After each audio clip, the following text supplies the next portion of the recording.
Hello friends, subscribe करें हमारे channel को और बेल आइकन को भी दबाएं ताकि सारी लेटेस्ट अपडेट और वीडियो आप तक पहुंचे सबसे पहले।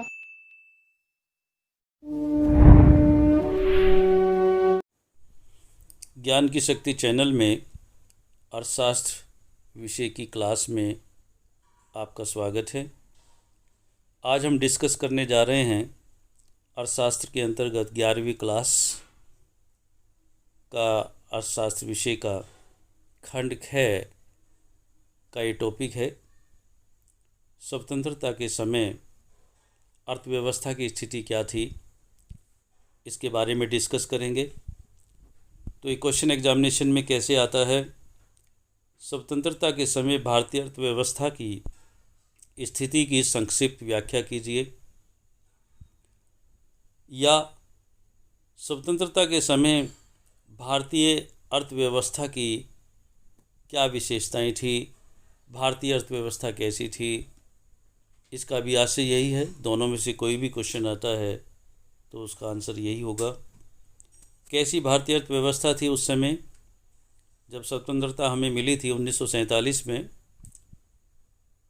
पॉइंट नंबर 1 है प्रति व्यक्ति आय का निम्न स्तर। स्वतंत्रता के समय देश की प्रति व्यक्ति आय बहुत कम थी। देश में निर्धनता व्यापक रूप से विद्यमान थी। इस समय अभाव तथा भूखमरी भारतीय अर्थव्यवस्था की दशा का बयान करती थी। यानी प्रति व्यक्ति आय के आधार पर ही किसी देश की अर्थव्यवस्था का आकलन किया जाता है। यदि प्रति व्यक्ति आय बहुत कम होती है तो इससे ये आशय है कि उस देश की अर्थव्यवस्था मजबूत नहीं है, चरमरा गई है। यदि प्रति व्यक्ति आय अधिक होती है तो अनुमान लगाया जाता है कि देश की अर्थव्यवस्था मजबूत है। और प्रति व्यक्ति आय कैसे निकाली जाती है? संपूर्ण राष्ट्रीय आय जो होती है, उस संपूर्ण राष्ट्रीय आय को देश की कुल जनसंख्या के द्वारा भाग दिया जाता है और जो भागफल आता है वो प्रति व्यक्ति आय आता है। उस समय जब देश आज़ाद हुआ 1947 में, तो देश को एक और मुसीबत का सामना करना पड़ा था। पार्टीशन हुआ था। पाकिस्तान और भारत दोनों का बंटवारा हो गया था, दो भागों में बंट गया था। बहुत से पाकिस्तान से लोग भारत में आए थे, बहुत से भारत से पाकिस्तान में गए थे, उन्होंने अपने निवास बदलने पड़े थे और बहुत अधिक संघर्ष भी हुआ था, झगड़े भी हुए थे, उद्योग धंधे भी उससे प्रभावित हुए थे। उसी समय अंग्रेज़ लोग भारत की पूंजी को लेकर या उसका एक बहुत बड़ा हिस्सा लेकर अपने देश में चले गए थे और 350 वर्षों तक वो भारत को लूटते रहे थे। तो इसलिए भी देश की जो अर्थव्यवस्था थी वो बहुत ही खस्ताहाल थी, भूखमरी थी देश में, और भारतीय अर्थव्यवस्था अच्छी नहीं थी। दूसरा पॉइंट है कृषि एक मुख्य व्यवसाय। उद्योग धंधे अधिक डेवलप नहीं थे इंडिया में। सब लोगों का कारोबार क्या था? खेती करना था। आज भी ये कहा जाता है कि भारत की 70% जनसंख्या ग्रामों में निवास करती है और उनका सबसे मुख्य जो आय का स्रोत है, जो कार्य है, वो कृषि है। यहाँ की लगभग 72.7% जनसंख्या कृषि कार्य में लगी हुई थी। विकसित देशों की तुलना में यह प्रतिशत बहुत अधिक था। तीसरा, कृषि आजीविका का मुख्य स्रोत। स्वतंत्रता के समय कृषि भारत की आजीविका का मुख्य स्रोत थी। 72.7% जनसंख्या कृषि पर निर्भर थी तथा राष्ट्रीय आय में इसका योग आधे से भी अधिक लगभग 56% था। यानी अंग्रेज़ों ने 350 वर्षों तक 1600 में आए थे, उससे पहले भी भारत में अपनी कोई सरकार नहीं थी, रजवाड़ों का राज था।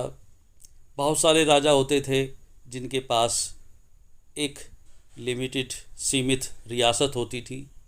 वे आपस में झगड़ते रहते थे, लड़ाई होती रहती थी, देश का कभी विकास नहीं हो सका। उद्योग धंधों का कभी विकास नहीं हो सका। और एजुकेशन पॉइंट ऑफ व्यू से भी देश बहुत पीछे था, क्योंकि स्कूलों का विकास नहीं हो सका। विकास कौन करता? अंग्रेज़ों ने इस तरफ कोई ध्यान नहीं दिया। वो ऐसा चाहते ही नहीं थे कि भारतीय लोग पढ़ लिख कर बहुत अधिक ज्ञानवान बने या बहुत बड़े ऊंचे ओहदों पर जाएं, वो हमारी बराबरी करें। कहीं उनमें कोई इतने ब्रॉडेड माइंडेड या इतने ब्रॉड माइंड ना हो जाएं ताकि वो हमें ही यहाँ से रुखसत कर दें, उन्हें अपनी आज़ादी का महत्व समझना वो शुरू कर दें। तो इस तरह की बहुत सारी भावनाएं उन लोगों के अंदर थी। कभी भी उन्होंने भारतीयों के विकास के बारे में नहीं सोचा था। इसलिए भारत का अधिकतर जो भी जनसंख्या थी वो सब खेती पर निर्भर थी। नंबर 4, उत्पादकता का निम्न स्तर। स्वतंत्रता के समय भारत में कृषि क्षेत्र का उत्पादन उसकी मांग की तुलना में कम था। यानी मैं आपको बताना चाहूँगा कि उस समय 1947 में देश की जनसंख्या 32 करोड़ थी, पाकिस्तान में 4.5 करोड़ थी। 32 करोड़ जनसंख्या होते हुए भी हम खाद्यान्नों के क्षेत्र में विदेशों पर निर्भर थे। गेहूँ दूसरे देशों से मंगाते थे, सीमेंट दूसरे देशों से मंगाते थे, बहुत सारी चीज़ें थी तिलहन में, या जो दलहन है, दालें हैं, वे भी हम विदेशों से मंगाते थे। लेकिन आज जबकि भारत में 135 करोड़ के लगभग जनसंख्या है, लेकिन हम गेहूं बाहर भेजते हैं, हम सीमेंट बाहर भेजते हैं। बहुत सारी चीज़ें जो हम 1947 में मंगाते थे, आज आयात करते थे, आज हम उनका निर्यात कर रहे हैं। तो उस समय चूँकि लोग खेती तो करते थे, उनके पास टेक्नोलॉजी नहीं थी, मशीनें नहीं थी, नए प्रकार के बीज नहीं थे, और किसान को इनका ज्ञान भी नहीं था। सरकार के पास भी कुछ नहीं था, क्योंकि सरकार बनी थी कई सालों के बाद बनी थी। पहले साम्राज्य रहते रहे, जैसे मुग़ल साम्राज्य, उससे पहले दूसरा साम्राज्य था, उसके बाद अंग्रेज़ आ गए थे। तो इस तरह से ये एक स्थिति भारत की बनी रही। यह भारतीय कृषि के पिछड़ेपन का प्रतीक था। उत्पादन की परंपरागत तकनीक कृषि के विकास में बाधक बनी हुई थी। किसी भी प्रकार की कोई टेक्नोलॉजी इंडिया में नहीं थी। मध्यस्थों की अधिकता।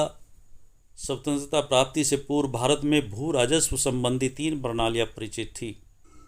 अभी जो 3 प्रणालियाँ प्रचलित थी, कौन सी थी? एक तो जमींदारी प्रथा। जमींदार की ज़मीन होती थी, लोग उसे बोते थे, उसके बदले में आधे से अधिक भाग वो ले लेता था, और उनको बीच में बीजों के लिए और उसमें सिंचाई के लिए वो पैसा उधार देता रहता था। जैसे ही फसल आती थी वो सारा पैसा काट लेता था, यानी किसान के पास केवल 10वां हिस्सा ही 10% ही पहुंच पाता था। महलवाड़ी प्रथा थी, अर्थात बीच में राजा के भी कुछ नुमाइंदे थे जो कि उनसे काम लेते थे, वो भी अपना बीच में खाते थे, और इस प्रकार से किसान को उसका उचित मूल्य या उसका उचित हिस्सा नहीं मिल पाता था। रैयतवाड़ी प्रथा थी, एक तरह से जो है ज़मींदारों का गुलाम बना रहता था किसान। वो किसी भी प्रकार का कोई फंक्शन सेलिब्रेट नहीं कर सकता था, अपनी इच्छा से कोई काम नहीं कर सकता था, यानी वो उनकी रैयत में रहेगा तो उसे काम मिलेगा, नहीं तो नहीं मिलेगा, इस प्रकार की स्थिति थी। सरकार तथा किसानों के बीच मध्यस्थता की एक बड़ी श्रृंखला थी। ये मध्यस्थ किसानों से बहुत अधिक लगान वसूल करने लगे। मध्यस्थों द्वारा किए जाने वाले इस शोषण ने कृषि उत्पादकता पर प्रतिकूल प्रभाव डाला। नंबर 6 है कृषि व्यवसायीकरण का अभाव। स्वतंत्रता से पूर्व भारतीय कृषि मात्र जीवन निर्वाह का साधन थी।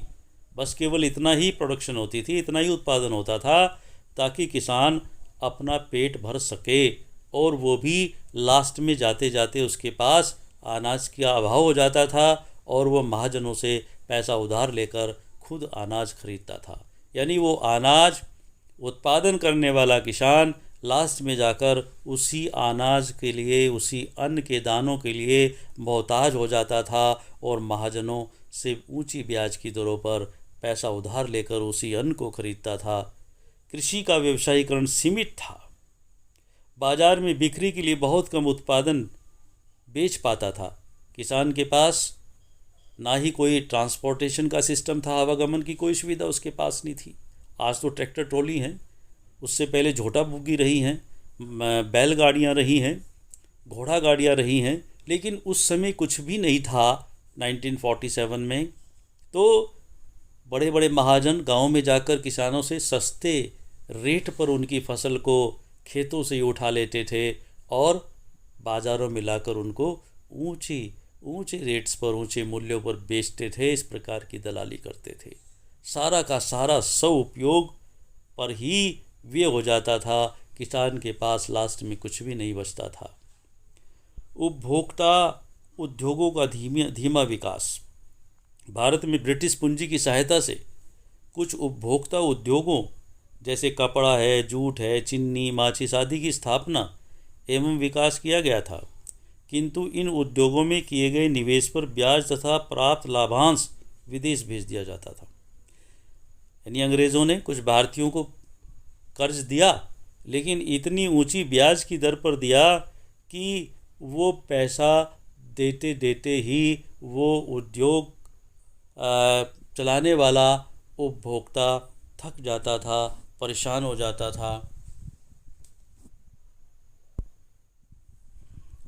जाता था। इस प्रकार से इसका उपयोग देश के औद्योगिक विकास के लिए नहीं किया गया। नंबर 8, आधारभूत उद्योगों का अभाव। स्वतंत्रता के समय देश में पूंजीगत भारी एवं आधारभूत उद्योगों का अभाव था।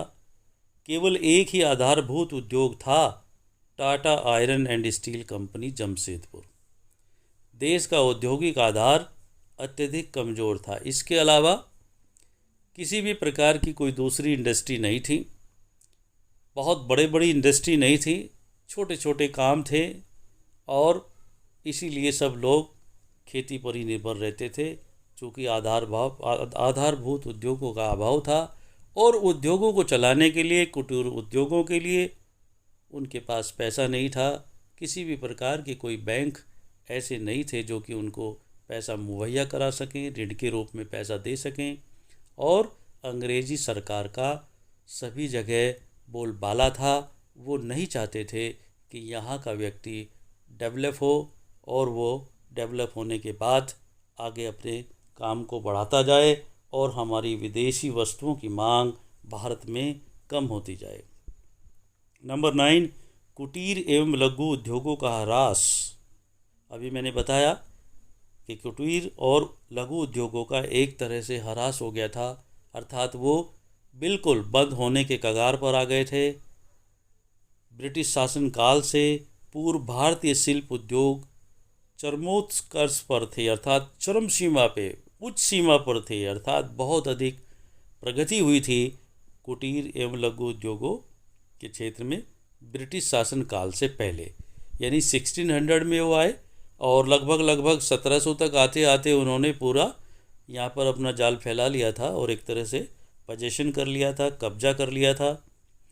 ढाका की मलमल।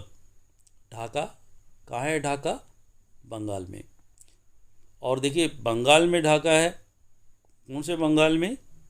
पहले जो हमारा पश्चिमी बंगाल है ये एक बंगाल कहलाता था, लेकिन जब बांग्लादेश बना तो ये हमारा बंगाल दो भागों में बट गया। पश्चिम का भाग हमारे पास रह गया जो पश्चिमी बंगाल कहलाया, जिसकी राजधानी कोलकाता है, और जो उसका पूर्व का था वो बांग्लादेश कहलाया, अर्थात बांग्लादेश भारत से अलग हो गया और एक देश के रूप में विकसित हो गया। लेकिन उससे पहले ढाका जो आज बांग्लादेश में है वो भारत में ही था और ढाका की मलमल आबे हयात विश्व भर में प्रसिद्ध थी।